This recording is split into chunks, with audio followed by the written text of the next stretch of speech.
మహాత్మా గాంధీ ఆయన మన దేశానికి స్వాతంత్రం తెచ్చిన మహాత్ముడా?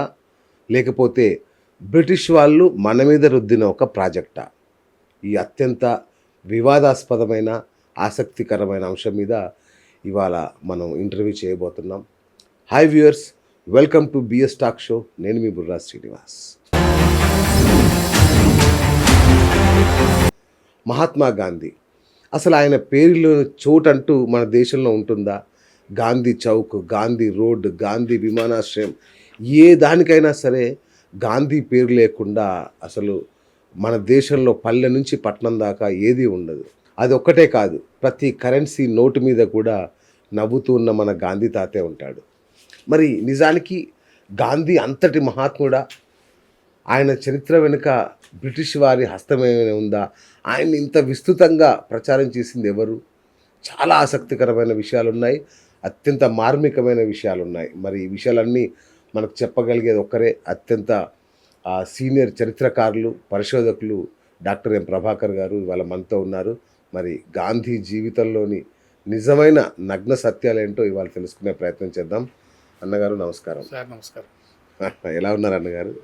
రైట్ అన్నగారు, మహాత్మా గాంధీ ఆయన పేరు జపం లేకుండా మనకి ఏ రోజు గడవదు మన దేశంలో. అలాంటి మోహన్ చంద్ కరమ్దాస్ గాంధీ, ఆయన్ని మహాత్ముని చేసింది ఎవరు? అసలు ఆయనకి ఇంత విస్తృతమైన ప్రచారం ఎలా జరిగింది అసలు? మహాత్మా గాంధీ బ్రతుకున్న రోజుల్లో ఆయనకు లభించినటువంటి ఖ్యాతి ప్రతిష్టల కంటే కూడా 1982లో వచ్చినటువంటి గాంధీ అనేటువంటి సినిమా ద్వారా ప్రపంచవ్యాప్తంగా అతనికి విపరీతమైనటువంటి ప్రాచుర్యం లభించిందని చెప్పచ్చు. అచ్చా, ఓకే. ఇది లూయి ఫిషర్ అనేటువంటి ఒక విదేశీయుడు రచించినటువంటి గ్రంథానికి ఇది స్క్రిప్ట్గా తయారు చేసుకొని, ఓకే, సర్ రిచర్డ్ అటన్బరో అనేటువంటి వ్యక్తి దర్శకత్వంలో బెన్ కింగ్స్లే అనేటువంటి వ్యక్తి మహాత్మా గాంధీగా నటించడం జరిగింది. ఆ సినిమా చాలా సూపర్ హిట్ అయింది. అవును. ఒక దశలో క్రైస్తవ స్కూళ్ళలో ఈ సినిమాను ప్రదర్శించి మహాత్మా గాంధీ క్రీస్తుగా అభివర్ణించడం కూడా జరిగింది. ఈ సినిమా స్క్రిప్ట్ను ఎలా చేశారంటే, ప్రముఖ గాంధేయవాదులు, ఆ రోజు కాంగ్రెస్ పార్టీలో ఉన్నటువంటి ప్రముఖ గాంధేయవాదులు చదివిన తర్వాత, ఇందిరాగాంధీ స్వయంగా చదివి కొన్ని మార్పులు చేసి సూచించిన తర్వాత, భారతీయ ప్రభుత్వ అనుమతితో, ఆర్థిక సహాయంతో ఓహో ఈ సినిమాను నిర్మించడం జరిగింది. ఈ సినిమాలో మహాత్మా గాంధీని సూపర్ మ్యాన్గా చూపించారు, ఓకే, అపరక్రీస్తులా చూపించారు. ఆ విధంగా ఈ సినిమా ప్రపంచవ్యాప్తంగా అందరినీ సమ్మోహనపరిచి పెద్ద హిట్ అయింది. ఓకే. మహాత్మా గాంధీకి ఎనలేని కీర్తి ప్రతిష్టలు తీసుకొచ్చి పెట్టింది. ఇకపోతే మహాత్మా అనేటువంటి పేరు ఆయనకి ఎలా వచ్చింది అసలు? మహాత్మా అనేటువంటి బిరుదును ఆయనకు ఇచ్చింది రవీంద్రనాథ్ ఠాగూర్. అయితే దీనికన్నా ముందుగానే ఒక మహాత్ముడు ఉన్నాడు. ఆయన పేరు స్వామి శ్రద్ధానంద సరస్వతి. ఈయన పంజాబ్లో జలంధర్లో పుట్టాడు. ఓకే. క్షత్రియ కులానికి చెందినటువంటి వ్యక్తి. ఈయన విద్యారంగంలో పెను సంచలనం సృష్టించాడు. ఓకే. ఆధ్యాత్మిక రంగంలో అద్భుతమైనటువంటి ప్రయోగాలు చేశాడు. దళితులకు ఆశాకిరణంలా ఉన్నాడు. జాతీయ ఉద్యమాల్లో తనదంటూ ఒక ముద్ర వేసినటువంటి వ్యక్తి. అయితే చరిత్రలో మరుగుపడినటువంటి మహానుభావుల్లో ఈ శ్రద్ధానంద సరస్వతి కూడా ఒకరున్నారు. ఓకే. సాక్షాత్తు గాంధీ గారు ఆఫ్రికా నుండి శ్రద్ధానంద సరస్వతి గారికి ఒక ఉత్తరం రాశారు, మహాత్మా అని సంబోధిస్తూ. సో ఈయన గాంధీ మహాత్ముడు కాకముందు నుంచి శ్రద్ధానంద సరస్వతి గారే మహాత్ముడుగా పిలువబడుతున్నాడు. అయితే ఆయనకు ఇలాంటి ప్రచార పట్టుటాపాలంటే పెద్దగా ఇష్టం లేదు. సో ఆ విధంగా సేవ చేశాడు. ఆయన ఆర్య సమాజ్లో బాగా పనిచేశాడు. అయితే చివరి రోజుల్లో ఈ శ్రద్ధానంద సరస్వతి గారు ఢిల్లీలోని నయా బజార్లో తన కార్యాలయంలో ఆరోగ్యం బాగలేక రెస్ట్ తీసుకుంటున్నటువంటి సమయంలో ఒక ముస్లిం వ్యక్తి వచ్చి ఆయనను తుపాకీతో పేల్చాడు. అయ్యో! పేలిస్తే అక్కడికక్కడ ఆయన మరణించాడు. ఇంకొకటి గురుగారు, చాలాసార్లు చూసాం మనం. ఈ చౌరా చౌరీ ఘటన కావచ్చు, క్విట్ ఇండియా మూవ్‌మెంట్ కావచ్చు, ఇట్లాంటివన్నీ గూడా ఈయన చాలా ఉధృతంగా స్టార్ట్ చేస్తాడు మహాత్మా గాంధీ. ఉధృతంగా స్టార్ట్ చేసి టక్కుమని ఆపేస్తాడు. యూ టర్న్ తీసుకుంటాడు. ఇదేంటంటే బ్రిటిష్ వాళ్ళతో ఏమన్నా ఒప్పందం ఉండేదా ఆయనకు? లేదంటే వ్యూహాత్మకంగా ఆయన చేసే తప్పులా ఇవి? దీని గురించి మనం మాట్లాడడం కన్నా దేశబంధు చిత్తరంజన్ దాస్ యొక్క భాషలోనే, ఆయన మాటల్లోనే చెప్తే బాగుంటుంది. అచ్చా! ఆయన తరచు చెప్తూ ఉండేవాడు. మహాత్మా గాంధీ ఒక ఉద్యమాన్ని ఏదో హడావుడిగా లేవదీస్తాడు. ఏదో పెద్ద ఉపద్రవం వచ్చినట్టుగా ఆ యొక్క ఉద్యమాన్ని మొదలు పెడతాడు. అట్టహాసం చేస్తాడు, కొనసాగిస్తాడు. ఉన్నట్లుండి తను నిరసించిపోయి ఆ యొక్క ఉద్యమాన్ని మధ్యలో డ్రాప్ చేస్తాడు. ఎందుకు డ్రాప్ చేయాల్సి వచ్చిందో, తను చేసింది కరెక్ట్ అని తన వాదనను నిరూపించుకుంటాడు. ఇలా విధంగా చాలా ఉద్యమాలను మొదలుపెట్టడం, మధ్యలో ఆపేయడం జరిగింది. ఒక ఉదాహరణ చెప్తాను ఇందులో అని చెప్పేసి చిత్తరంజన్ దాస్ గారు ఆయన రాసినటువంటి పుస్తకంలో రాసుకున్నాడు. ఏమని, 1921 నవంబర్లో ఢిల్లీలో ఏఐసిసి సమావేశం జరిగింది. ఆ ఏఐసిసి సమావేశంలో మహాత్మా గాంధీ బహిరంగంగా చెప్పాడు. ఏమని, సంవత్సరం లోపల స్వరాజ్యాన్ని తెస్తాను, నేను మీ అందరికీ మాట ఇస్తున్నాను అని చెప్పి. 1921 తర్వాత స్వరాజ్యం రావడానికి 20 సంవత్సరాలు పట్టింది. సో ఆయన మాట మీద ఆయనకే నమ్మకం లేదు. ఓకే. సో అలా ఉద్యమాలను మొదలు పెడతాడు, కొనసాగిస్తాడు, అట్టహాసం చేస్తాడు, సడన్గా దాన్ని డ్రాప్ చేస్తాడు. Okay.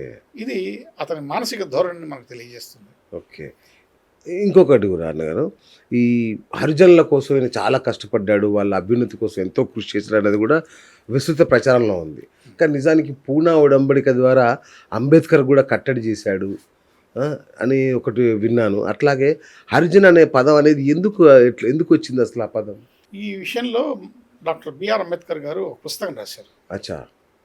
What Congress and Gandhi have done to the untouchables అని. అచ్చా.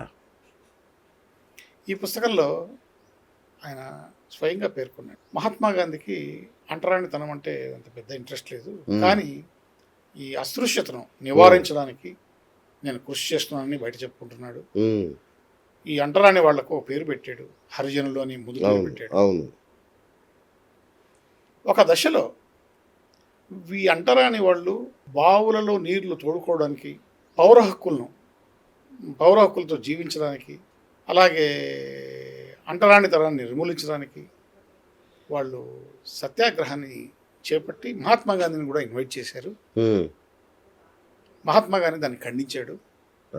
ఎందుకంటే సత్యాగ్రహం కేవలం విదేశీయుల మీదనే చేయాలి, స్వదేశీయుల మీద చేయకూడదు అని చెప్పేసి దాన్ని ఖండించాడు.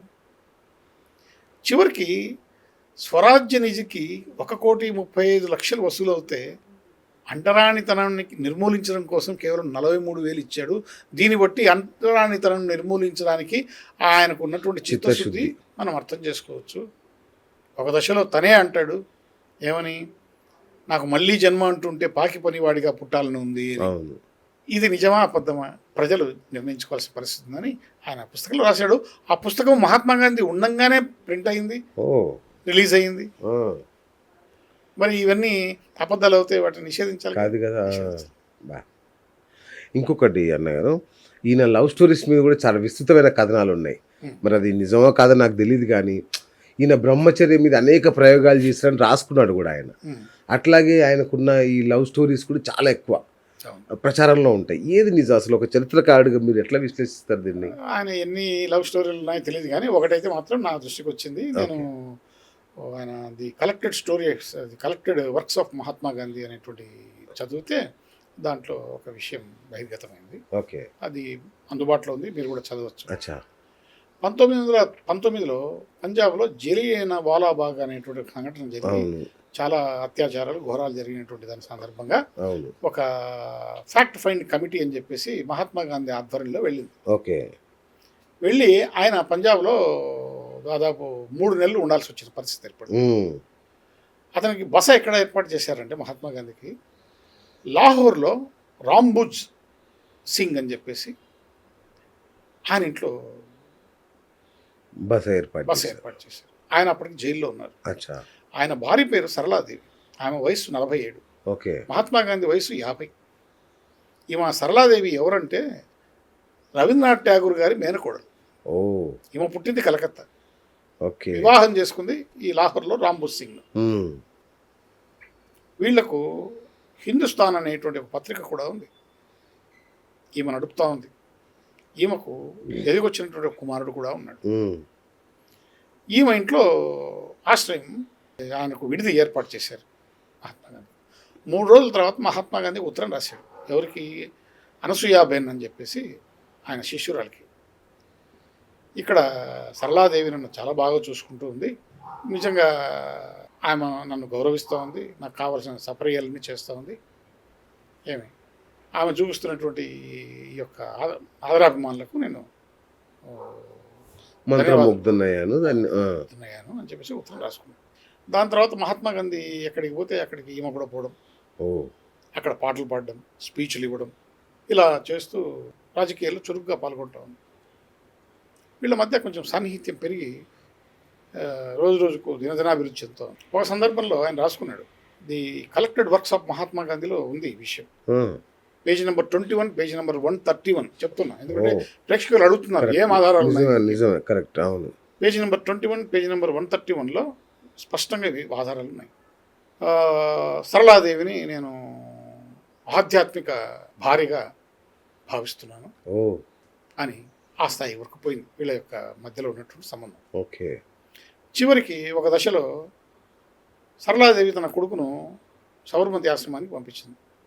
కొంతకాలం ఏమో కూడా సబర్మతి ఆశ్రమంలో ఉంది. అక్కడ ఆశ్రమ వాసులంతా చెవులు కొరుక్కున్నారు. ఏం జరుగుతుంది, ఏంది విషయం, ఇదంతా కథ. ఈ విషయాలని చక్రవర్తి రాజగోపాలాచారికి తెలిసినాయి. ఆయన మహాత్మా గాంధీకి ఉత్తరం రాశాడు. గాంధీ గారు, సరళాదేవికి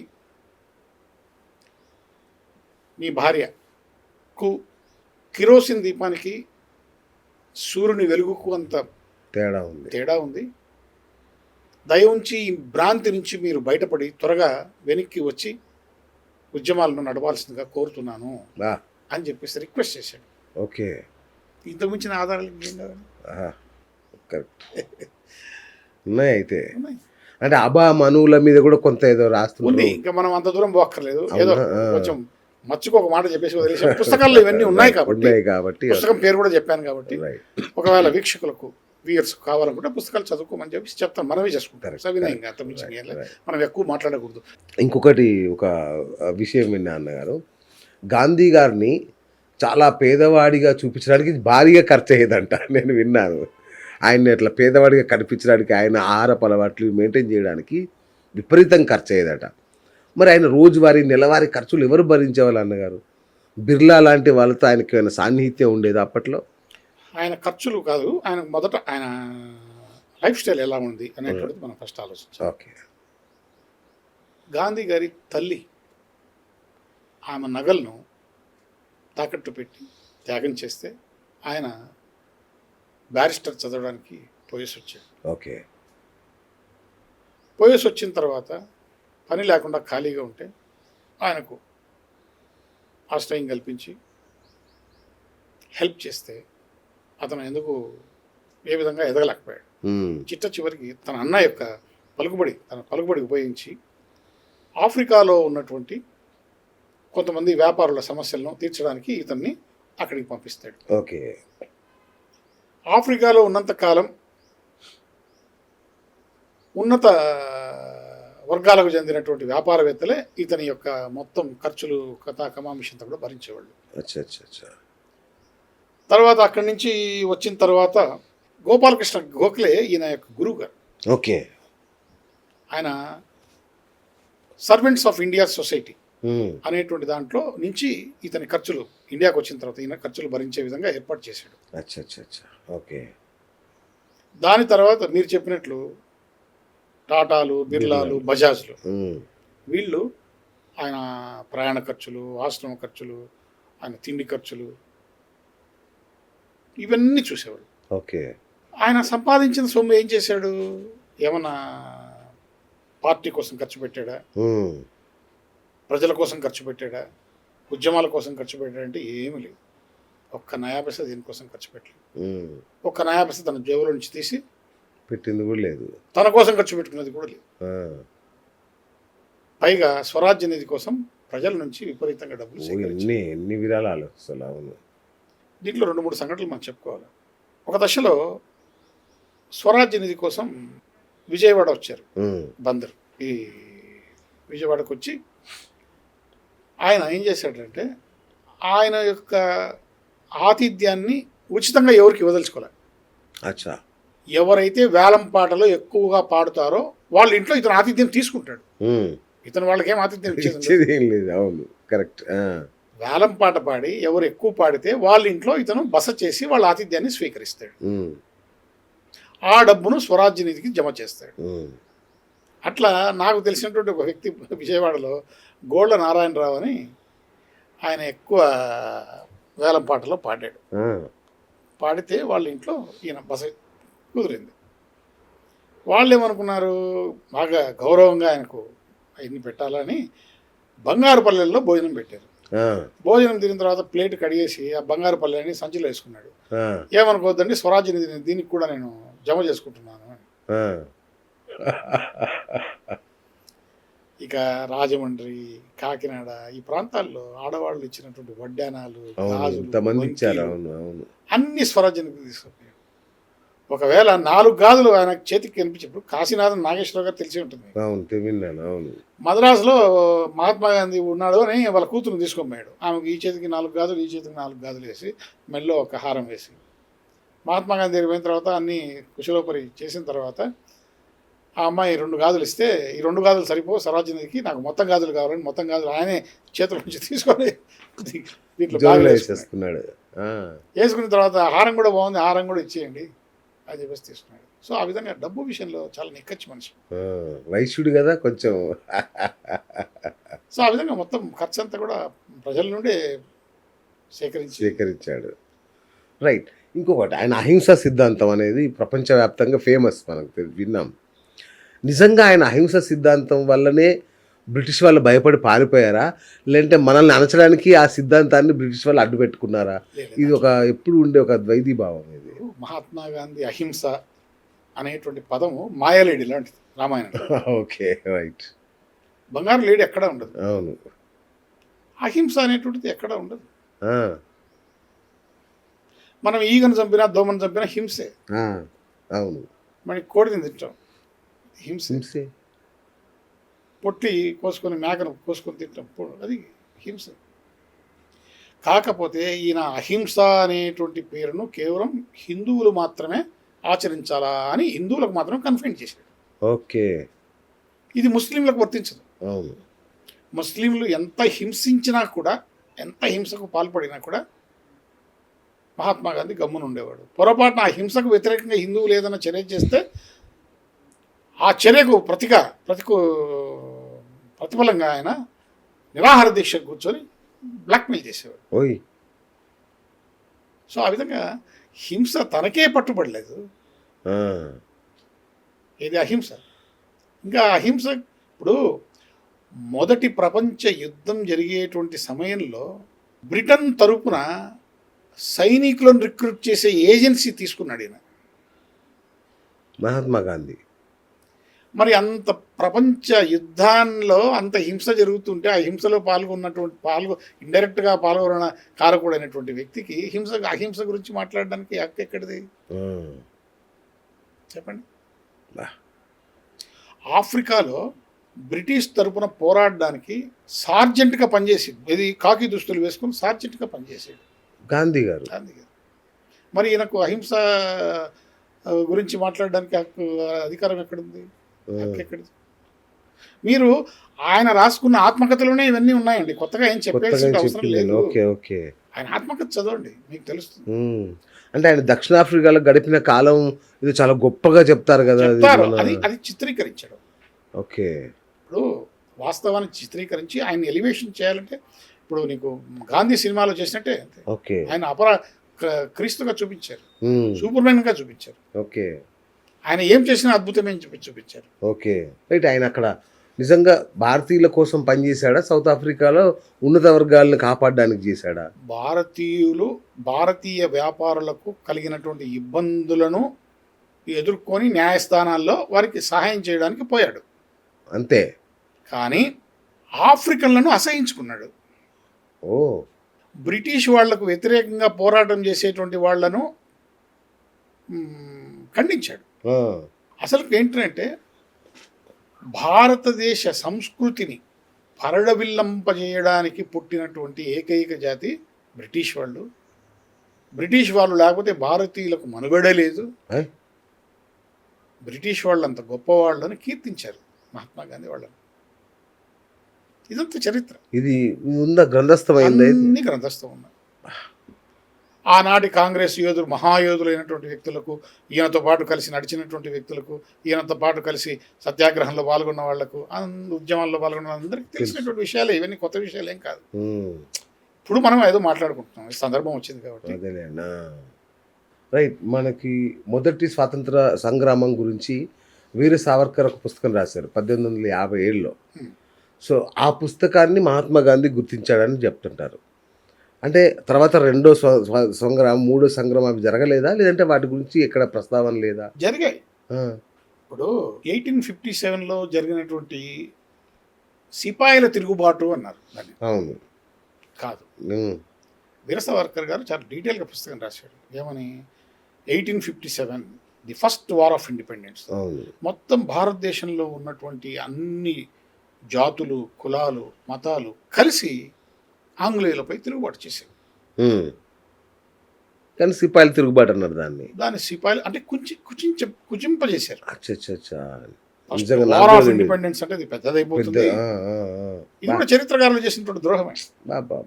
కానీ వీర సావర్కర్ మేల్కొని ఇది తిరుగుబాటు కాదనైనా, ఇది స్వాతంత్రం కోసం జరిగినటువంటి ఒక పెద్ద సమరం, the first war of independence. ఈ ఫస్ట్ వార్ ఆఫ్ ఇండిపెండెన్స్ వల్ల బ్రిటిష్ పునాదులు కదిలిపోయి ఇది మళ్ళా రెండోసారి ఇలాంటి తిరుగుబాటు అయినా జరిగితే బ్రిటిష్ వాళ్ళల్లో ఒక్కడు కూడా బట్టకట్టి ఇంగ్లాండ్కు పోలేడు అని చెప్పి భయపడిపోయి విభజించి భారతీయులను కులాల వారీగా, మతాల వారీగా విభజించి తమ చెప్పు చేతుల్లో పెట్టుకొని ఈ దేశాన్ని పరిపాలించడం మొదలుపెట్టారు. రైట్. అట్లాగే గాంధీ గారికి ఇంగ్లీష్ మందులు అంటే నచ్చేది కాదంటారు. అంటే న్యాచురోపతి అంటేనే ఎక్కువ ఇష్టం అని. అంటే క్లిష్ట సమయాల్లో కూడా ఆయన న్యాచురోపతికి, ఆయుర్వేదానికే మొగ్గు చూపేవాడు అని. ఇదేంటి మొండితనమా లేదంటే ఆయన నమ్మకమా? ఆయన ఎప్పుడు ఏ విధంగా ప్రవర్తిస్తాడో ఎవరికి తెలియదు. కానీ తను ప్రవర్తించిన తీరును మాత్రం సమర్థించుకునేటువంటి మనస్తత్వం ఆయనకు మొదటి నుంచి ఉంది. ఇప్పుడు కస్తూరిబా గాంధీకి ఆరోగ్యం బాగలేదు, యాంటీబయాటిక్ ఇవ్వాలన్నారు డాక్టర్లు. ఆయన కొడుకు కూడా, ఆయన అమ్మకు ఆరోగ్యం బాగలేదు, డాక్టర్లు ఏ విధంగా యాంటీబయాటిక్ ఇవ్వమంటున్నారు. అదంటే లేదు నాయన, మీ అమ్మను కాపాడుకోవాలంటే దేవుడే కాపాడుతాడు, దేవుడు తప్ప మీ అమ్మను ఎవరు కాపాడలేదు, ఆ ఇంజక్షన్లు ఏం కాపాడుతాయి అని చెప్పి ఆయనకు ఆ ఇంజక్షన్ ఇవ్వకుండానే చేశారు. తర్వాత కొంతకాలానికి మరణించింది. దాన్ని తర్వాత ఈయనకు కొంచెం ఆరోగ్యం బాగలేకపోయినప్పుడు డాక్టర్లు పరీక్ష చేసి మీరు తప్పనిసరిగా ఈ మందులు తీసుకోవాలి అంటే పరిగెత్తుకుంటూ పోయి ఆ మందులు తీసేసుకొని బతకాలి రాజు కూడా అని చెప్పేసి అనుకుని తీసుకున్నాడా. తన కోసం అయితే ఒక నీతి. ఇవన్నీ గ్రంథస్థం చేయబడ్డ విషయాలు. ఆయన కోసం అల్లోపతి వాడాడు. ఓకే. నేను ఓన్లీ న్యాచురోపతి మీదనే ఉన్నాడేమో అనుకున్నాను. చాలా వైరుధ్యాలున్నాయి గాంధీ గారి జీవితంలో. అప్పుడు దాని పేరు, ఆ మందు ఏంటంటే క్వినైన్ అని మందు. క్వినైన్ అంటే మందు. స్వాతంత్రం, నిజానికి స్వాతంత్రం ఎవరి వల్ల వచ్చిందన్నగారు? గాంధీ, నెహ్రూ వల్ల వచ్చిందా? లేదంటే మన ఆజాద్ హిందూ ఫౌజ్ ఏర్పడడం వల్ల, అప్పటికి బ్రిటిష్ వాళ్ళు బలహీన పడిపోయి రెండో ప్రపంచ యుద్ధం వల్ల ఇక వాళ్ళు ఇచ్చేసి వెళ్ళిపోయారు అనేది ఒక వర్గం వాదన ఉంది. ఈ రెండిట్లో ఏది నిజం అసలు? ఇది అద్భుతమైన ప్రశ్న. అందరూ భావితరాలు తెలుసుకోవాలి. ఎందుకంటే సుభాష్ చంద్రబోస్ గారు ఒక విషయం ఆలోచించారు. ఆంగ్లేయుల సైన్యంలో ఎవరున్నారు? అందరూ భారతీయులే. భారతీయులే.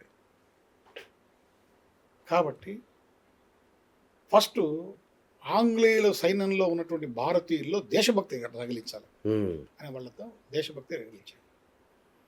రెండోది, తను స్వయంగా ఒక సైన్యాన్ని తయారు చేసి ఆజాద్ హిందూ ఫౌజ్ అని పెట్టుకున్నాడు. అవును.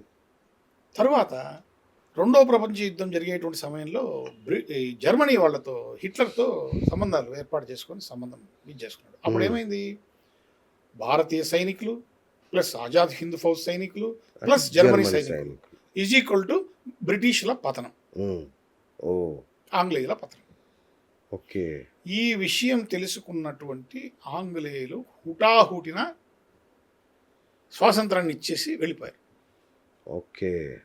తర్వాత అప్పటి ప్రధాని ఎవరైతే ఇచ్చారో స్వాతంత్రాన్ని ఆయన అడిగారు అట్లీని, అంతకాలం మీరు పరిపాలించి ఏం జరగకుండానే హడావుడిగా ఇచ్చేసి ఎందుకు అట్లా ఇదైపోయింది, ఏం జరిగింది అని అడిగితే, ఏం లేదు సుభాష్ చంద్రబోస్ హెడ్ఏక్ ఎక్కువ అయిపోయింది మాకు, ఎందుకంటే అసలు బ్రిటిషర్స్ అక్కడ బతుకుతామా లేదని భయంతో పారిపోయి వచ్చాం, సైనికులు మా వాళ్ళు కాదు అంతా మీ వాళ్ళే, అది వా ఏం ప్లానింగ్ అన్న, ప్రాణాలను అరచేతులు పెట్టుకొని మీకు మీ దేశాన్ని మీకు అప్పగించి మేము పారిపోయి వచ్చాం, అంతేగాని మహాత్మా గాంధీ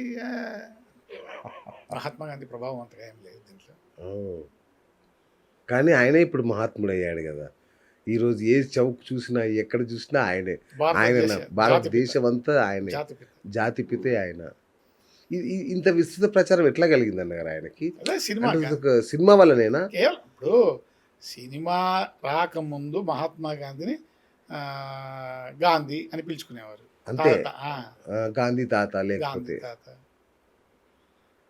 చాచా నెహ్రూ అని, అంతవరకు పరిమితం. ఓకే. సినిమా వచ్చిన తర్వాత ఆయన ప్రపంచవ్యాప్తంగా విపరీతమైన విస్తృతమైనటువంటి ప్రచారం, విపరీతమైనటువంటి ప్రతిష్ట ఆయనకు బ్రతికున్నప్పటి కంటే కూడా చనిపోయిన తర్వాత సినిమా రిలీజ్ అయిన తర్వాత సినిమా వల్లనే వచ్చింది, మళ్ళీ బ్రిటిష్ వాళ్ళ వల్లనే వచ్చింది. ఆయన ఎవరి కోసం ఎవరికి వ్యతిరేకంగా పోరాడాడు అనుకున్నామో వాళ్ళ వల్లనే వచ్చింది. అది విచిత్రం.